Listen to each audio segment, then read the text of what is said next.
IVM. Hi, I'm Utsav, a behavior researcher by training and a slow traveler by passion. Postcards From Nowhere is a travel podcast where I condense a decade of travel experiences and explore not just the where, but also the why and how to travel.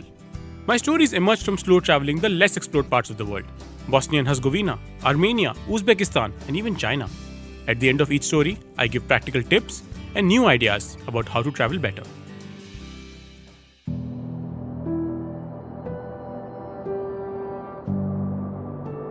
This week, we travel to the heart of Krakow in Poland and discover the story of an oak tree which chronicled the history of modern Poland. From early in the morning, German officers are being disarmed on every street corner. But not only is the militia disarming them, so is the mob. Throughout the day, military assets and civilian authorities are being taken from the Germans.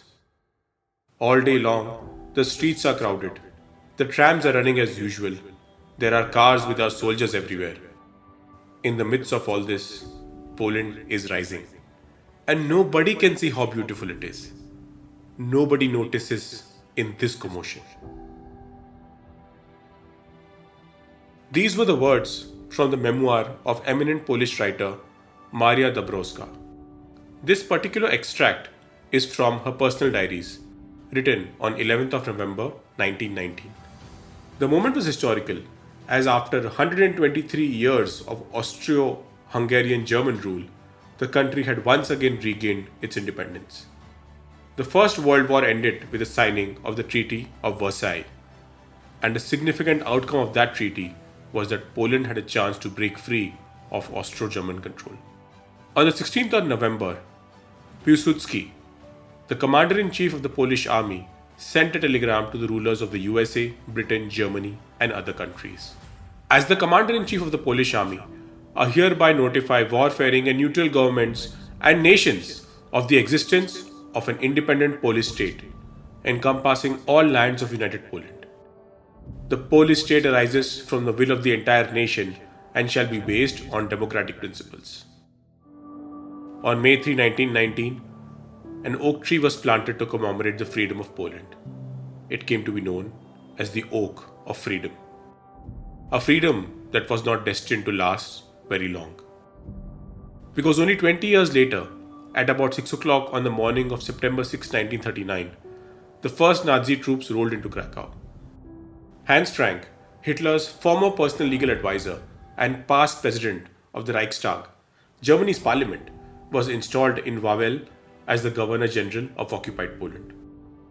And thus began the Nazi occupation of Poland, an occupation whose consequences nobody foresaw.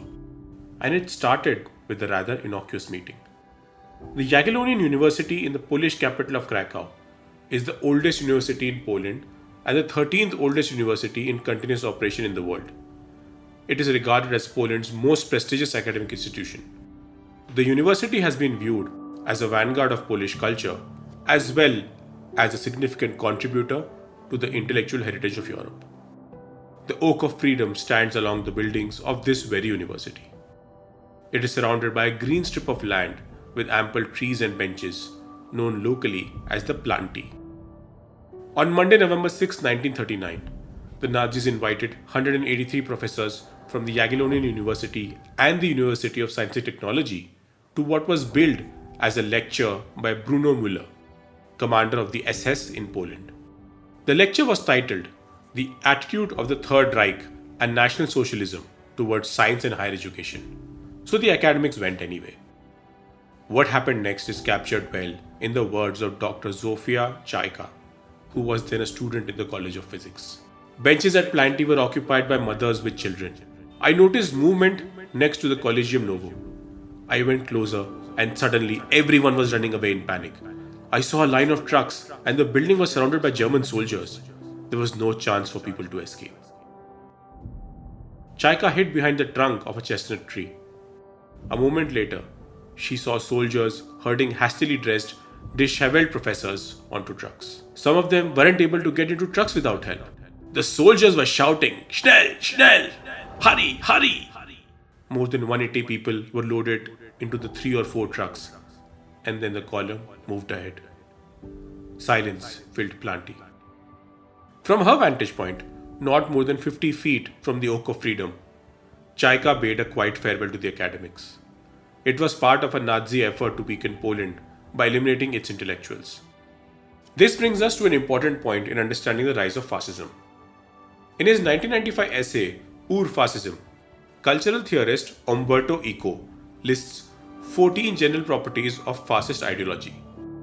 One of them he summarized as the rejection of modernism. It means that fascists think of the rationalistic development of Western culture since the Enlightenment as a descent into depravity.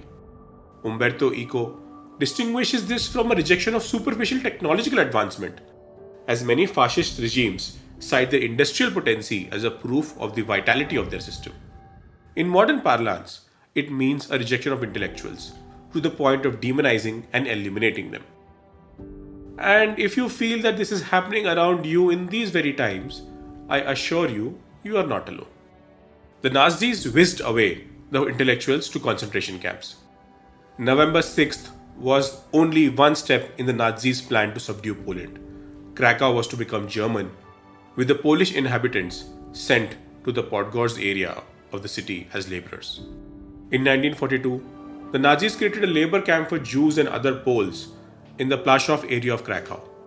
The occupiers later transformed the labor camp into a concentration camp where 80,000 people were murdered or died of disease and overwork. Eventually, the Nazis went on to create Auschwitz concentration camps, a complex of over 40 concentration and extermination camps. The camps became a major site of the Nazis' final solution to the Jewish question.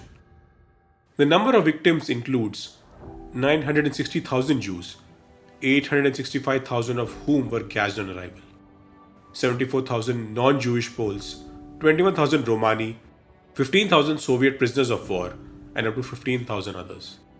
Those not gassed were murdered via starvation, exhaustion, disease, individual executions, or beatings.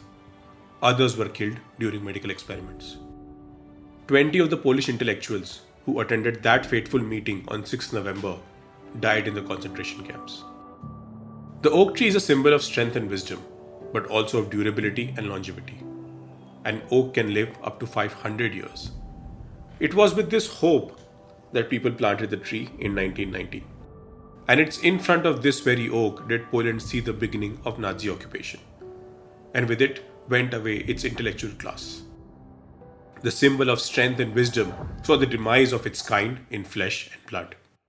As we comb through the pages of history, we must remember that outside of physical wars, there are psychological and intellectual wars that an oppressor wages. When it happens in our own backyards, the least we can do is to call it out.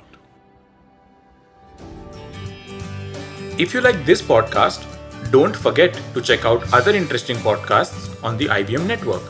You can listen to us on the IVM Podcast app or ivmpodcast.com. You can also follow us on our social media. We are at IVM Podcasts on Twitter and Instagram. If you want to reach out to me, I am Utsav Memory on Twitter and YVTravel42 on Instagram.